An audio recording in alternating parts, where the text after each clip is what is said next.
And I don't have, did you present an order on the contempt? I did. Let me see if I can see what was filed. Filed July 11th. If you don't have a hard copy there, we can deal with presentation if when we come back to this. Okay. I don't have that. I am not, and what I'm, the back costs, the interest, standard costs, so the $46.90, the $319 interest, $70 in costs, I'll adopt all of that. At the civil sanction, I'm going to reduce to $500, and the fees I'm going to reduce to $1,500. All of that, I don't expect Ms. Gibson to be able to pay that money.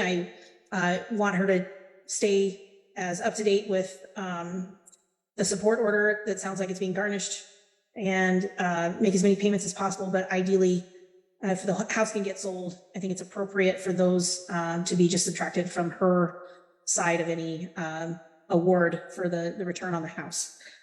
So we'll set presentation to the 1st. And then I don't know if Ms. Gibson is planning on filing a contempt, if she gets, or how quickly that turnaround time can be. I think we all know, based on some of her declarations, what she intends to file the contempt based on. But with her meeting with council later this week, we may not be able to address that. And obviously the court, what I don't want is a lot of transfer payments back and forth. So we'll can look at any offsets if and when there's a potential new contempt filed by either side and the ruling of the court. So we'll enter that order, and I don't see it. I had 2 orders in my stack related to Gibson. One was the house sale, and one was the May 30th order. So we will do presentation on the 1st, along with the other, reviewing the other order.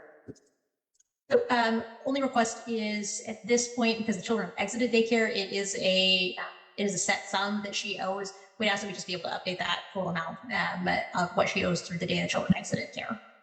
That's appropriate. So if those numbers are different on the 1st, we'll enter the final number on that date. Very good. And I believe we've already filed a copy of the daycare billing. I'll just make sure that whatever billing is in the record goes through the date that they were last in care. All right, perfect. All right, thank you. Good luck. We'll see you on the 1st. She's able to work a full-time job. She chooses not to work a full-time job, and then the babysitter is her sister. That's her roommate. Do you guys share the same bills? I don't work 35 hours. The state imputes me at that for exactly what he's saying, that they don't see childcare as a reason to not be working full-time. Excuse me, just hasn't even presented to the court one job application or even declared to the court under oath